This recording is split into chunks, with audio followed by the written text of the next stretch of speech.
Good morning. It's a nice day out right now. It's supposed to get super muggy this afternoon. Chances of storms tonight, I guess. Chances of storms tomorrow. Tomorrow's going to be the brutally hot, humid day. I don't know what we're going to do. I don't know what we're going to do today or tomorrow, to be honest. But this morning, I got a quarter of beef from local beef farmer, kind of. Seed customer of mine that sells freezer beef, and it is done and ready, and so I'm gonna go pick it up.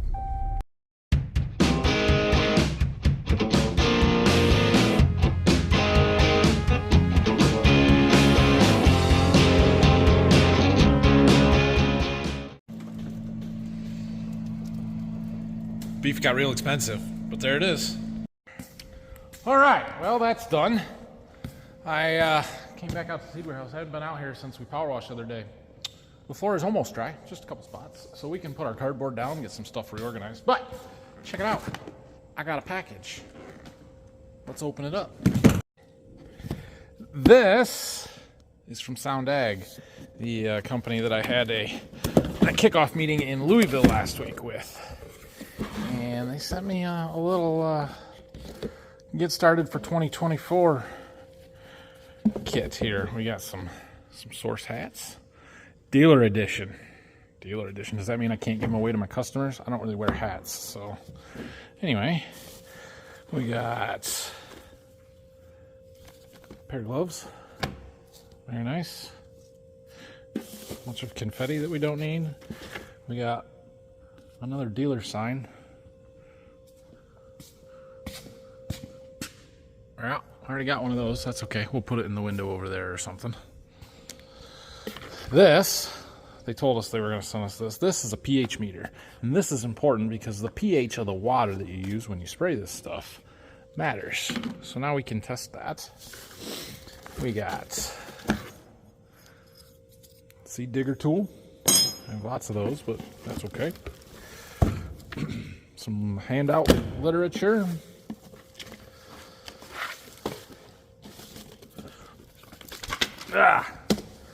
Dealer handbook.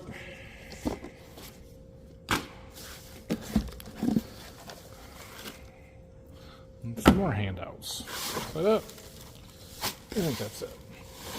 Cool. Thank you, Sound Ag. This stuff was just in time for the field day. All right, we're getting some stuff set up here. Put my third stand back, which I don't think we're actually going to use for wheat. I shouldn't need it because wheat is pretty simple treatment. We just are using Vibrance Extreme and water, 2-component system. We can do it all right through the treater there, so don't need the third keg stand. We're not putting any inoculant on. We're not putting any added products or anything like that we need a third stand to mix it. So yeah, that one's pretty simple and easy. I have moved a little closer to the wall and moved a little farther this way. We're just tweaking every time I reset this up. I try and make it a little bit better. Last year I tried going that way with it. That was much worse, and so we're just kind of moving over this way. But I don't really want to block that door too awful bad. Although I don't know why it would matter a whole lot. So anyway, I do need to get my keg of wheat treatment down here. We use Vibrance Extreme. It actually comes in the big tall 30-gallon ones, like the one on the end over there that's empty. So I've got one of those down at the farm. We need to get it brought down here. I'm going to take the two on the forklift over there are still full or partially full. Put them in the shop because they cannot freeze, and we won't need them until springtime or late winter anyway. The boxes is glitter. That's I don't like using it, but we have it and we use it when we need to. What else? Yeah, I think that's it. I think we're good there. So the biggest things left to do here is to sort through my 2 tables of stuff and clean things up a little bit and organize and get ready. And then we got to set up tables and chairs at some point over the weekend. Those 2 pallets of empties, I still don't know when they're going to come and get them. We may have to just get them out of here for the field day and hope that they show up something. I don't know, but I don't think they're going to get them before I'm ready for them to be gone, or I need them to be gone. So we'll do what we got to do. Oh, I remembered that I had to take my atomizer apart and clean it up because there was some dirt and buildup and stuff inside there. So I just finished that. Got it put back together. Basically, this thing here, it spins around real fast. Our chemical treatment gets pumped in through here and put down in the top, and you can see there's some holes in there. and it kind of flings it out, and then it goes out through this mesh screen on the outside as this thing is spinning around really fast, and gets a good even coverage on all of the seeds. So we got to put this back on and then get this pipe kind of twisted back into place so that it's lined up with where it needs to be. Kind of like that. So as that spins, this rubber keeps the beans from getting in there. And okay, that should be good. Huh? Progress. We are making progress. While I'm cleaning, I have some sticky traps that are to catch corn rootworm beetles. And corn rootworm beetles are flying all over right now. I'm probably actually a couple weeks late, but it's a week before the plot. You're supposed to put them out for a week and then see how many you catch. And so let's go put one up. So the plan here is to stick that post right there, which I did. And then we take this and we're just going to zip tie it just above the crop canopy. You got to unfold it. It's sticky on the inside. It's yellow. It says Farrakhan AM or AM no bait trap. I don't know if that means there's pheromones on this or not, but the bugs get stuck to it and we count. So let me put it up there. All right, we'll try that. See what happens. It's a demonstration, if nothing else. So now you may say, well, this is a soybean field, not a corn field. Why are you trying to catch corn rootworm beetle in a soybean field? Well, let me answer that. So around here we have two different kinds of corn rootworms. We have northern corn rootworm and western corn rootworm. And the western corn rootworm has a variant, as they call it, that will actually seek out soybean fields to lay their eggs in, because they have figured out that that field that's corn isn't going to be corn next year, but that field that's soybeans probably is going to be corn next year. So they lay their eggs where there's going to be corn and a host for them to feed on. And so for us, it is more important to know how many corn rootworm beetles there are laying eggs in our soybean fields than in our corn fields. And that's what these traps will help us figure out. And I'll have to look up the numbers on it, but I think it's like 2. If you catch 2 in a day or 2 in a week or something, that's a lot. I don't know. We'll look it up. But yeah, I have them. Might as well use them, right? The humidifier has kicked it up into overdrive this afternoon, and it is muggy. I'm good down here for a little while. I'm gonna load I'm not gonna, I already did load this stuff up. We're gonna take this stuff back to the farm, things that I don't need here. Eventually we'll bring that keg of vibrance down here. But I think we're gonna go look at some fields this afternoon. I do that a lot, but hey, it's all right. Dad is out moving some dirt with the 8430 and our new scraper. This is the first time he's run it, I think, so we'll go check on that and see. And then this week is the Pro Farmer Tour, which brings out the best and worst in people, I guess. Well, maybe not the best, mostly just the worst in some people, but whatever. Anyway, it's news, it's relevant in the ag world, and so for those of you that aren't familiar, the Pro Farmer Crop Tour is a tour put on by Pro Farmer, I think, where they have two teams of scouts, agronomists, farmers, people that go out. They start, one leg starts in southern Ohio and works its way to northern Iowa. Another leg or group starts in, I think they start in Nebraska, go down to Kansas, up through western Iowa, up into South Dakota and Minnesota, and then meet back in northern Iowa. I think I'd have to look up their route exactly.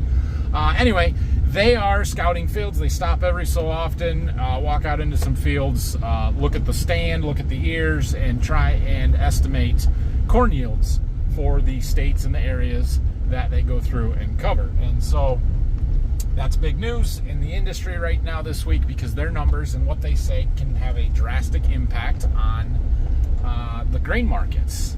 And so they have a little bit different method of determining yields and doing their scouting than what I have shown you guys in the past. I happen to have their formula.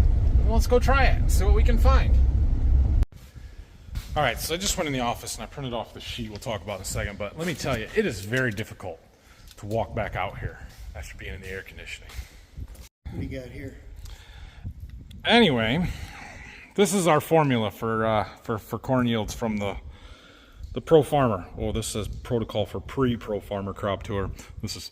I stole this from the enemy. It's from Pioneer. Ignore that. Anyway, so we need to go out and we need to count 2 rows, 30 feet in length, get an average. Then we need to pull the 5th, 8th, and 11th ears and measure the length of corn in inches, average that. Count the kernel rows around, average that. And then down here is our formula. And we do ear count times grain length times kernel rows divided by the row width. And that gives us a formula for bushels per acre. I don't know. We'll do it both ways, my way and their way, and we'll see how close they are. So let's go. First, we're gonna go check in on Dad, but then we're gonna go look at it. We're gonna do 2 fields, I think. So we needed the big tape measure because my 25 footers aren't gonna measure 30 feet a row. That's one difference, is they want a longer sample size. So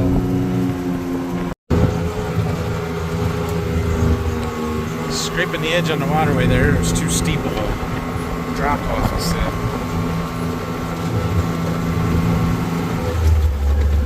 Dumping it out here in the sprayer tracks. When he doesn't have anywhere good to put the dirt, that's what he likes to do. He's like, well, I'll just put it in the sprayer tracks, build them up a little bit. Makes sense. It's a good plan. Wonder how he's liking the new scraper.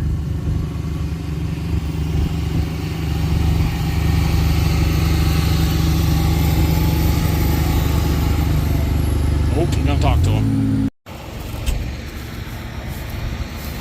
How's the new scraper? I'm taking a little bit to get used to it. Yeah, different. No, it's good. It's just getting a height. Yeah.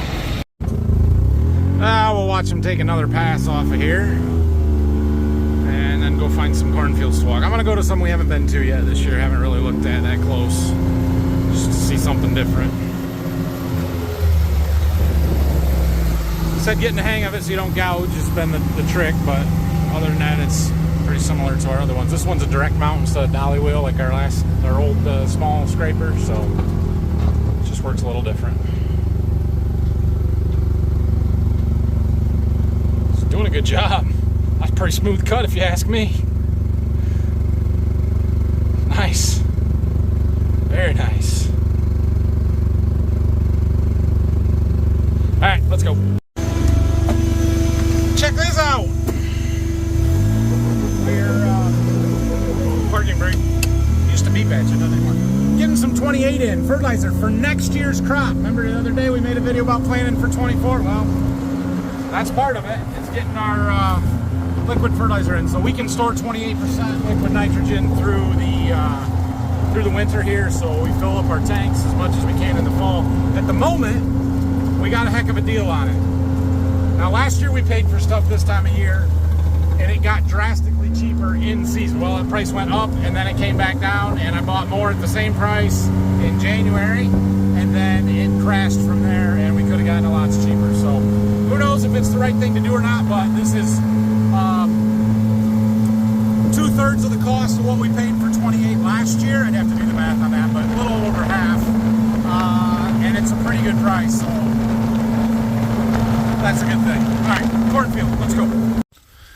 Okay, we are going to go out into this field right here. This is 104-day corn, 04G36, planted on April 13th, so early corn, planted early. This should be as far along as any corn that we have. It should be some of the very first stuff that we harvest. We did spray fungicide on here, both at V5 and at VT, so I expect it to be relatively clean and healthy, but we'll walk out here and see what it looks like, and then we will follow protocol here. So walk into the field past the end rows. Walk 35 paces past end rows. We'll start there.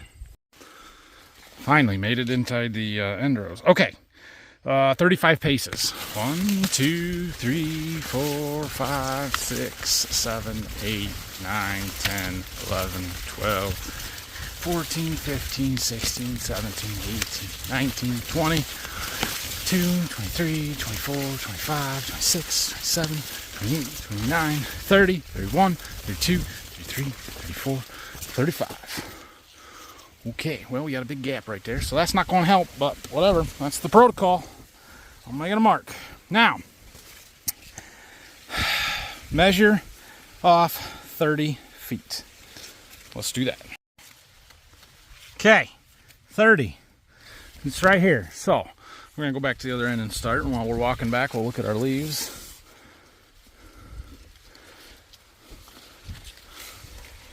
Ooh. Ooh. Is that tar spot?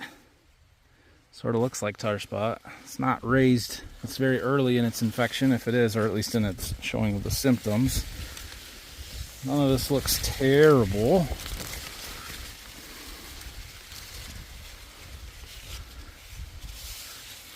Yeah. I mean, for the most part, I'm pretty happy with this. This is that really short hybrid that we have. I mean, you can see, like, I can see above the tassels pretty easily.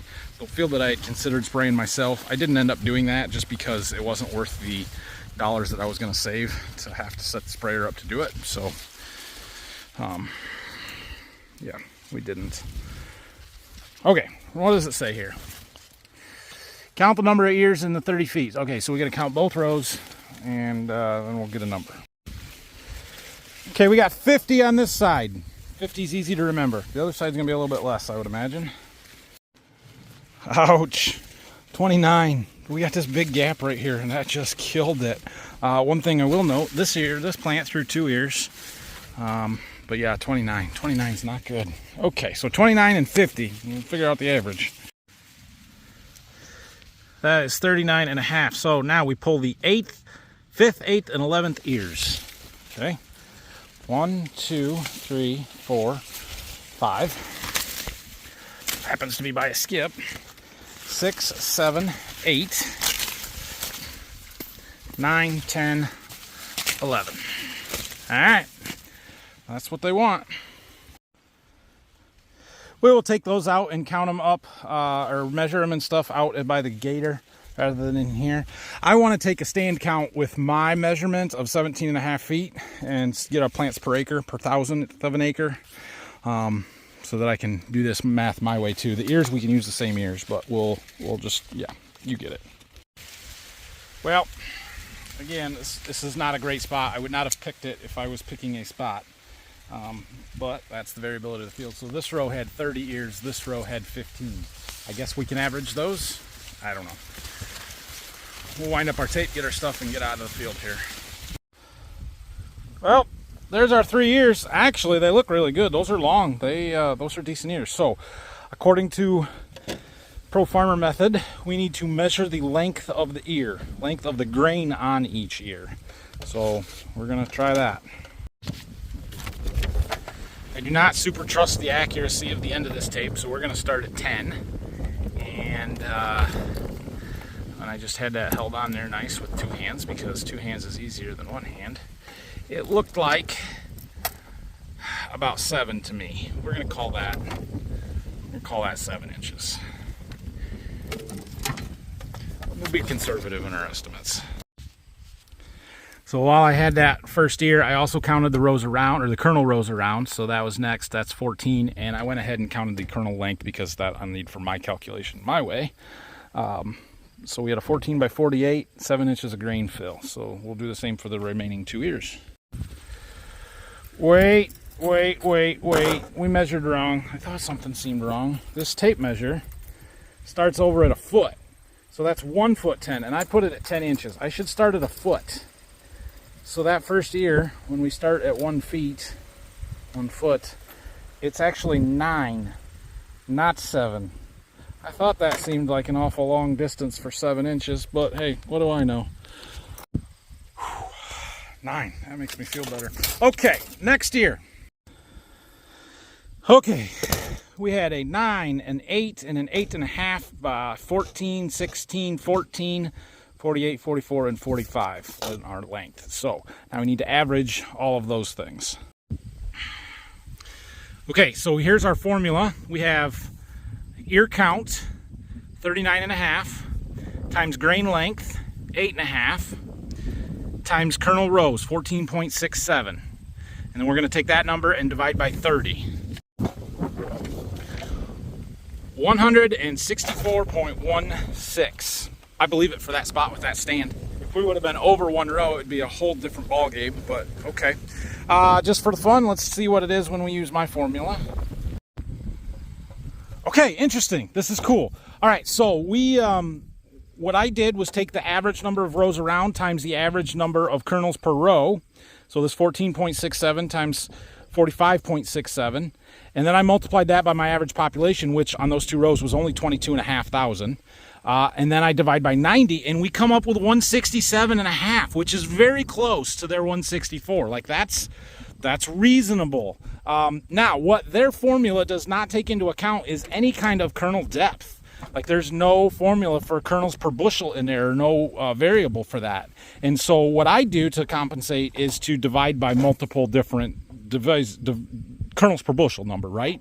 And so like divided by 90,000 kernels in a bushel gives me the 167. But if it's only 80,000 kernels per bushel, if they're average or bigger than average kernels, then we get 188.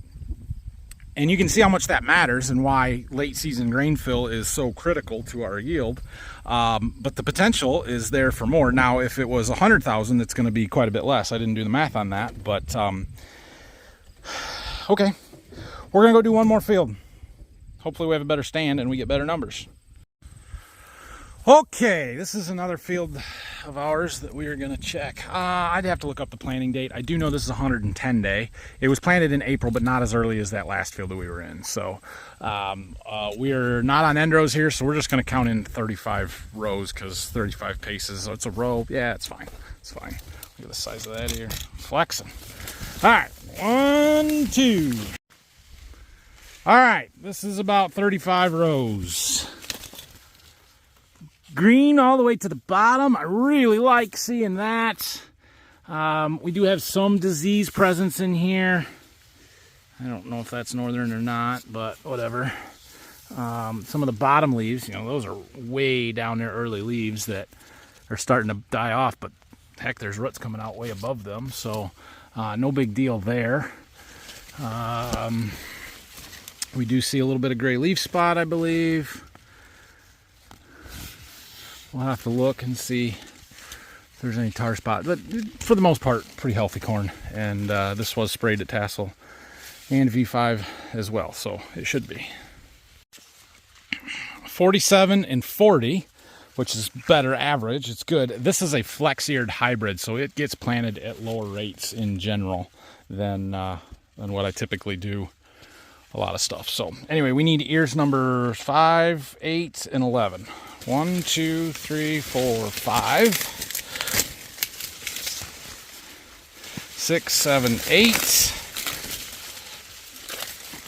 Come on. 9, 10, 11. All right, I think I've got the information that we need. We've got the number of ears in the 30 feet, and then this is in 17 feet 5 inches, which is 1/1000th of an acre. And we've got our ears, so we can get our stuff and head out of here and go do the math. A couple other things of note, just looking at the leaves, and we do see some spots that look like gray leaf spot to me. There are a lot of black specks on these leaves. There's some more gray, but it does not look like tar spot to me. Like right there is a black speck. Some have more than others, and now that I'm talking about it, not being able to find them, but like this one here's got several. I don't think that's tar spot. It doesn't look right. It doesn't have the halo around it. So I'm sure there's some tar spot around, but I don't think it's here heavy. And again, we've sprayed it. It shouldn't be here too severe yet. Ooh, that's interesting though. We have some corn aphids. That is rare. Very rare. At least for us. Pretty sure that's what those are. Huh. Interesting. I think this is good corn. I think this is really good corn. All right, let's get our ears and get out of here. Oh, one more thing I was going to talk about. You can see our ground is just a little moist on top yet in the center of the rows. It's drying out by the plants, which is where it's sucking the most moisture out because that's where all the roots are. But we have plenty of moisture at this point. Now, it's hot and humid this week, and we're sucking a lot of moisture out. The plants are using a ton right now. Oh, on my little clipboard here, I have a chart. So that last field was just starting to dent. I would be surprised if this corn is denting yet. But we have a growth stage chart here, and you can see from beginning dent, which is R4.7, we are about 24 days from maturity from black layer, and we need 5 inches of water yet to finish this crop. So somewhere between, I would say, 5 to 6 if this corn's not dented yet. We'll see when we peel the ears yet. Now that doesn't mean we need 5 inches of rain yet. That just means the plants have to be able to get that much water out of the soil profile plus rainfall. So we're not out of the woods. We definitely could use some more rain at some point. We don't have to get it right now. It is not critical. We're not dry, but we're not done either. Decent looking ears. We do have some unpollinated tips and some aborted kernels here, so not a great sign, but the ears themselves still look really good. Let me do my measurements. You guys have seen it, so I'll just do it and we'll do the math and we'll see what the results are. Okay, interesting math again. Yeah, okay. So there's our ears. We had 7.5, a 7.5, and an 8-inch grain fill. And then we had 16 around on every ear. We had a 36, a 33, and a 39 in kernel counts. Okay, so when we do the Pro Farmer math, we take our 43.5 average population stand there times the 7.67 times 16 divided by 30 gives us 177.93. Okay, now when I do kernel rows times number count, 16 by 36 was our average ear, by 25.5 was our average stand, divided by 90,000 kernels in a bushel is only 163, divided by 80,000 kernels in a bushel is 183. So where on that first field, the Pro Farmer method was below both of my estimates. This one, it's kind of in between and closer to the 80,000 kernels in a bushel. That's interesting to me. Now, I want to compare these ears versus the ones we picked on the first time. A little bit longer, but skinnier ears versus these, a little bit shorter and fatter. Now this is dented a little bit more, although this is starting to dent, but this is farther along. But I don't know if you guys can see the size difference in the cob. Like, these are much fatter ears. So let me break one apart and show you the profile. They've still got some filling to do, but there's a big difference in the girth of the ear on these, so who knows? I honestly would be surprised if this field isn't 200 bushel corn. It looks like 200 bushel corn to me, but it's not what the math says. So maybe I'm off. Well, I don't know. We'll find out in about a month and a half. Oh, you walk out of that office and it hits you. Anyway, we got done scouting those fields there, figuring out what we could see. The yield numbers are nothing exciting. I don't know how accurate they are. You don't put a ton of stock into that kind of stuff, but it is what it is. So I'm going to go home. The boys have soccer tonight, which will be super fun. Tomorrow is going to be worse than today. So I don't know. I'm considering driving around all day just so I can stay in my truck. Maybe seeing a few seed customers, something like that. I don't know. We will see. I'm going to try and make a video. No guarantees on that one right now. And we'll go from there. So thanks for watching today. If you have any questions and comments, leave them down below. Subscribe, like, all the good things. And we'll see you again probably tomorrow. Maybe not. Maybe the day after. I don't know. We'll see.